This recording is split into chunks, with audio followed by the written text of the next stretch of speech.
వచ్చే ఎన్నికల్లో పోటీ చేసే అభ్యర్థులపై సీఎం జగన్మోహన్ రెడ్డి కసరత్తు కొనసాగుతుంది. ఇప్పటికే 11 నియోజకవర్గాల్లో ఇన్ఛార్జీలను మార్చారు. మరికొన్ని నియోజకవర్గాల్లోనూ ఇన్ఛార్జీల మార్పుపై చర్చలు జరుపుతున్నారు. వైసీపీలో ఎమ్మెల్యే అభ్యర్థుల మార్పులు చేర్పులపై కసరత్తు వేగంగా జరుగుతోంది.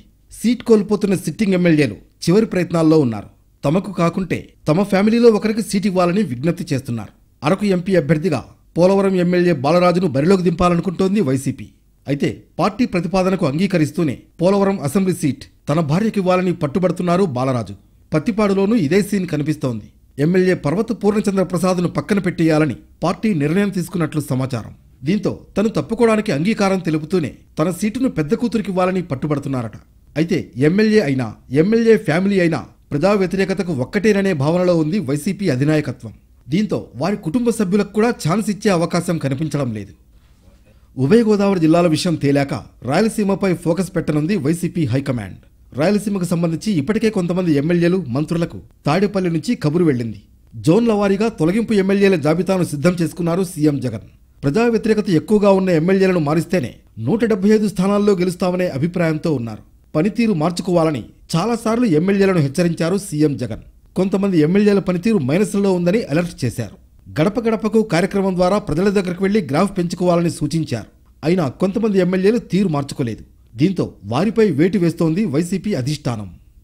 అందరినీ కలుపుకుని పోతామని అద్దంకి మాజీ ఇన్ఛార్జ్ కృష్ణ చైతన్య కూడా కలిసి వస్తే రాబోయే కాలంలో ఆయనకు ఉన్నత స్థానం దక్కుతుందని అన్నారు వైవి సుబ్బారెడ్డి.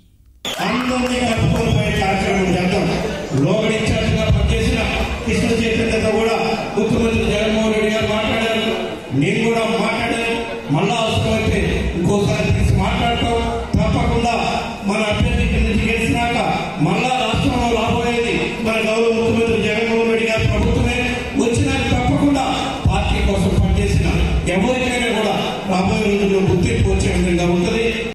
వచ్చే ఎన్నికల్లో 175 సీట్లలోనూ గెలవాలన్న లక్ష్యంతోనే వైసీపీలో మార్పులు చేర్పులు జరుగుతున్నాయన్నారు మంత్రి అంబటి రాంబాబు. ఇందులో ఎలాంటి అసంతృప్తులకు తావులేదన్నారు. జగన్ అంతర్గతంగా చర్చించే వ్యూహం అమలు చేస్తున్నారని, ఫలితాలను ఎన్నికల తర్వాత చూస్తారని అన్నారు అంబటి రాంబాబు. శాస్త్రీయంగా ఆలోచించే ఆయన అన్ని మార్పులు చేసుకొని 175 సీట్లు గెలవటం ఎలాగా అనే వ్యూహంతోనే ముందుకు వెళుతున్నాం. ఫలితాలు కూడా మీరు ఎన్నికల తర్వాత చూస్తారు. ఈ మార్పు ఆ మార్పు జరిగింది, వాళ్ళ అసంతృప్తి వీళ్ళ అసంతృప్తి ఇవేవి ఉండవు. వచ్చే ఎన్నికల్లో తనకు టికెట్ రాదని కొందరు సునకానందంతో ప్రచారం చేస్తున్నారని మండిపడ్డారు మంత్రి రోజా. ఎన్నికల్లో తప్పకుండా పోటీ చేస్తారని స్పష్టం చేశారు. గడప గడపకు మొదలు అన్ని ప్రభుత్వ కార్యక్రమాల్లో ముందు వరుసలో తానే ఉన్నానని చెప్పారు. ఎవరైతే సునకానందం పొందాలనుకుంటున్నారో రోజాకి సీటు లేదు అని ఒక స్టోరీ లేసి, అది మీకు కొన్ని రోజులకి మాత్రమే సునకానందం.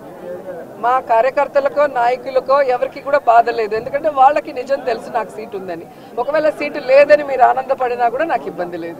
కొందరు ఎమ్మెల్యేల మీద స్థానికంగా వ్యతిరేకత రావడం, నియోజకవర్గ స్థాయిలో నేతల మధ్య విభేదాలు తలెత్తడం వల్ల ఈ స్థాయిలో మార్పులు చేర్పులు చేస్తోంది వైసీపీ.